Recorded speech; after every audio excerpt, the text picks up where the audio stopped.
सहजोबाई, बहुत ध्यान से सुनिएगा। सहजोबाई अपने विवाह के मंडप में बैठी थी। अपने पारिवारिक एक बड़े भैया थे, उनको उनकी रहनी से उन्होंने उनको अपना गुरु मान लिया। उनके विचार, उनकी रहनी, उनकी बातों से उनको अपना गुरु मान लिया।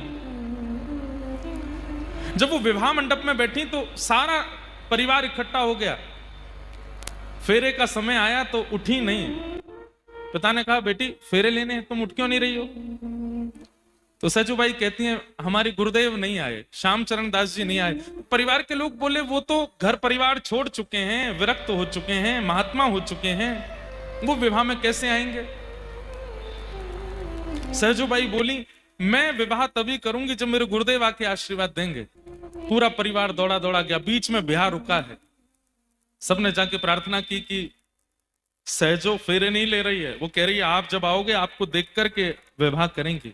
श्याम चरण दास जी महाराज ने मन बनाया और विवाह में ना जाने वाले महापुरुष आए। जैसे सहजोबाई को देखा, पता नहीं उनके चित्त में क्या भावना आई, और सिर पर हाथ रख के तुरंत आज्ञा कर दी, सहजो गुरुदेव आपकी आज्ञा हो तो मैं फेरे ले लूं, मैं विवाह कर लूं। तो गुरुदेव ने आज्ञा कर दी कि मत करो, ये विवाह तुम्हारे लिए उचित नहीं है।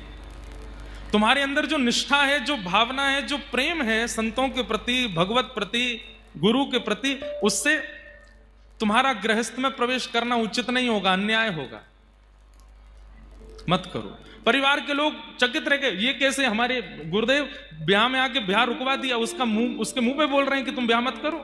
सहजोबाई ने तुरंत अपना सब ब्याह का वस्त्र सब उतार दिए और सामान्य वेश धारण कर लिया। बोले, गुरु आज्ञा हो गई, अब ब्याह नहीं करूंगी। चली गई सब छोड़ करके। दिल्ली में स्थान है सहजोबाई का, और वहीं रह करके बस अपने गुरु का स्मरण करती। एक दिन उनकी गुरु निष्ठा पर ठाकुर जी रीझ गए। इतना प्रेम, इतनी निष्ठा गुरु के प्रति रखती हैं। गुरुदेव को प्रार्थना करके आई है कि हे गुरुदेव, आप मेरी कुटिया पर प्रसाद पाने आओ। तो श्री श्याम चरण दास जी ने एक समय दे दिया कि हम इतने प्रहर पर तुम्हारे यहाँ आएंगे। उसी दिन ठाकुर जी भी रीझ गए उनकी भक्ति से। सब लोग इधर देखो, ध्यान से सुनना। गुरु जी ने कहा, कल हम इतने प्रहर पे तुम्हारी कुटिया आएंगे प्रसाद पाने के लिए। ठाकुर जी भी उसी प्रहर का प्रतीक्षा कर रहे हैं। बोले, मैं भी उसी समय जाऊंगा और देखता हूं सहजो मुझे पहले प्रणाम करेगी कि अपने गुरुदेव को करेगी। देखता हूं कैसी भक्ति, कैसी निष्ठा। सहजोबाई अपने हाथ में पूजा का थाल लेकर के द्वार पर खड़ी हैं।